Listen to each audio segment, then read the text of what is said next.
সালা পলাশ ধর্মের ফোঁটা গেড়ে দিল, আমার সব আশায় জল ঢেলে দিল ওই সালা পলাশ। এই হরি, এখন আমি কি করবো বল? কি আবার করবেন? ড্যাং ড্যাং করে নাচতে নাচতে পক পক করে ফুল সজ্জা করবেন। আমার মাথায় আগুন জ্বলছে, উনি এদিকে কালানো মার্কা কথা বলছে। এই মালটা যে চলে গেল অন্য লোকের হাতে, আর আমি কি সালা একা ওই ফুল সজ্জাই সব। যতক্ষণ আছে হরিচরণ, চিন্তা নেই কোনো কারণ। আপনার নুন খেয়েছি, গুণ তো আমায় গাইতেই হবে। আপনার ফুল সজ্জার সমস্ত ব্যবস্থা পাকা করে এসেছি। Come here, come fast, time is money. এটা কি মোবাইল? এগুলো কে হবে তার কাম সবে। কোথায় পেলি রে ভাই? কোথায় পেলে, কেন পেলে, কিভাবে পেলে, শুধু কথা পরে হবে। আগে ছবিগুলো আপনার হোয়াটসঅ্যাপে টপ করে পাঠিয়ে চলে গেছে। আপনার ভাই গুরুধর রঞ্জন গুটি গুটি পায়ে বিজলির বস্তির দিকে যাচ্ছিল। আমি পেছন থেকে শিকারি কুত্তার মতো ফলো করে খ্যাচ খ্যাচ করে ছবিগুলো তুলে নিয়েছি। রঞ্জন, সালাম ভাই, তুই ভয় হয়ে দাদার মুখে ছড়ি বসালি। আপনি ঘুরিয়ে বসান। ঘুরিয়ে বসাবো মানে যে ছবিগুলো আমি আপনাকে পাঠিয়েছি সেই ছবিগুলো আপনি পলাশকে পাঠিয়ে দিন। দেখবেন এই ছবিগুলো দেখার পরই পলাশ বিজলির ঘেঁটি ধরে বাড়ি থেকে দূর করে দেবে। আর আপনি তখন সচিন তেন্ডুলকারের মতো কপাক করে বিজলিকে ক্যাচ লুপে নেবেন। তারপর বিজলি শুধু আপনার আপনার আর আপনার। এই একটু এদিকে আয় ভাই, আপনার প্রয়োজন আপনি আসুন। আমি তোকে প্রণাম করবো। ভালো করে দু পায়ে হাত দিয়ে করুন। কল্যাণ হরি হরি চরণ। জানিস ভাই, তুই যে আমার উপকার করলি না, আমার বাবা জীবনে করেনি। এনে এনে তো কাজে পুরস্কার নে। এ বাবা, ये तो কত স্যার, আপনি যে একটা দিল দরিয়া আগে তো জানতাম না। ভাবুন স্যার ভাবুন, আপনার বিয়ে হচ্ছে, তারপর ফুলসজ্জা, আপনি বরের বেশে, বিজলি কোণের বেশে খাটের উপর বসে আছেন, গোলাপের পাপড়ি চড়ানো, চারদিকে ধূপের গন্ধ, আপনার পাশে একটা টেবিলে কাঠের গ্লাস, তাতে দুধ, আপনি ঢক ঢক করে দুধটা খেলেন। তারপর উঠে গিয়ে জানলাটা বন্ধ করলেন। তারপর একটু সাইডিং দিয়ে দরজা আছে। আমি ছোট্ট একটা হরিণ, এসব বড়দের কথা কি বলতে পারি? আমার টাকা পাওয়া হয়ে গেছে, আমি কেটে পড়ি। টাটা। আরে তুই কেটে পড় হরি, আমি এখন শুধু আনন্দ করি। আনন্দ আনন্দ বলি আনন্দ। ওই বিজলিকে এক রাতের বউ করার স্বপ্নে আমি পাগল হয়ে গেছিলাম, পাগল। আর এতদিনে সেই স্বপ্ন আমার পূরণ হতে চলেছে।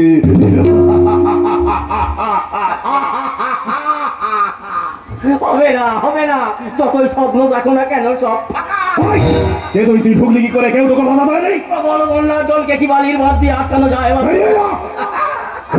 নিশ্চয় তুই চুরির বদল খেয়ে ঢুকেছিস।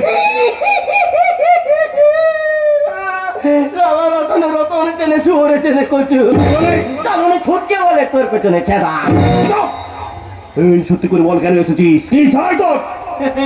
বলি নেতাজি সুভাষচন্দ্র বোসের নাম শুনেছেন? আমি নেতাজি নই।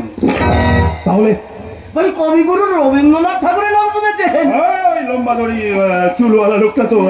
আমি রবীন্দ্রনাথ নই। তাহলে তুই কে? হরিদাস পাল।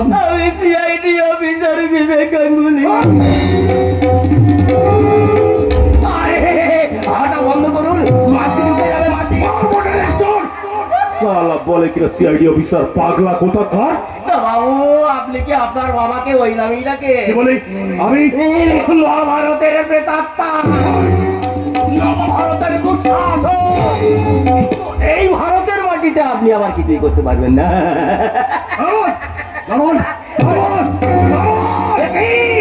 আপনার হাতে রক্ত।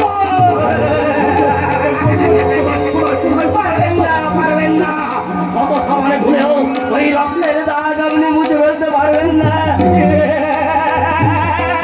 ওই তো কিষানে করে মেঘ জমেছে, আর নিস্তার নেই।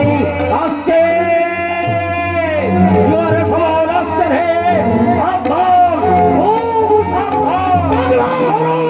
আসছে হে অন্ধকারের বাড়িতে, আমার সাথে দেখা হবে নতুন দিনের ভোরে।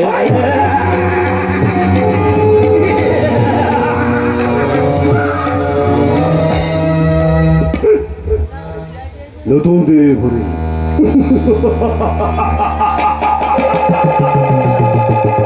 সাথে দেখা হবে নতুন দিনের ভোরে। কিন্তু কি ও বলে গেল? কে ও পাগলা? কোথাকার কি একটা রাস্তার পাগলা, তাকে দিয়ে কি সব আমি উল্টো পাল্টা ভাবছি। এখন আমার তো যত ভাবনা ওই বিজলিকে নিয়ে, ওই ছবিটাই হবে আমার কাছে দুর্বয়ের তার বিজলি যদি হয় রাধাকৃষ্ণ, তাহলে এই রাহুল হবে কলির নয়া কংস। এবার যে সাল আমার হাতের কথা হয়ে দাঁড়াবে, আমার হাতের এই 10টা আঙ্গুল তার গলায় চেপে ধরে সারাতির মতো তার মুখটাকে চিরদের মতো বন্ধ করে দেবো, বন্ধ।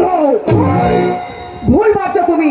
রাজা কংস দেবকীকে কারাগারে বন্দী করে ভেবেছিল সে শ্রীকৃষ্ণের হাত থেকে রেহাই পাবে, কিন্তু না, রক্ষা সে পায়নি। কৃষ্ণের হাতেই হয়েছিল তার মৃত্যু।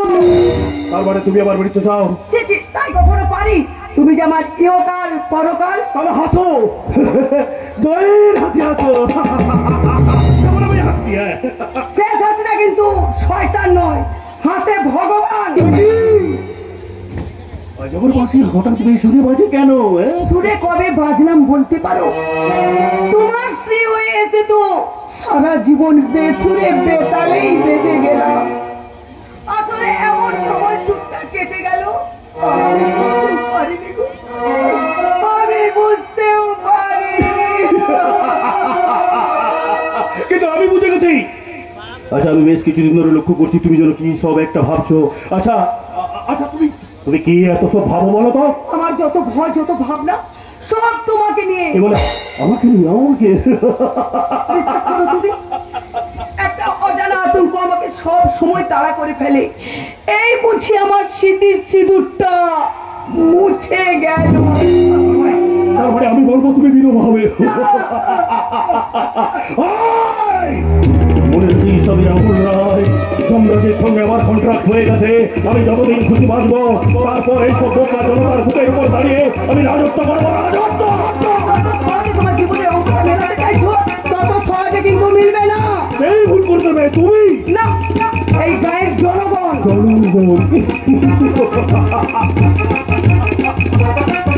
জনগণ মরুদিনায় জয় হে। এই সমস্ত কাহিনী জনগণ এক একটা আত্মবোকা। এইসব রাহুল রায়ের দল, এইসব জনতার হাড়ের উপর দাঁড়িয়ে আমরা স্বার্থের প্রসাদ করি।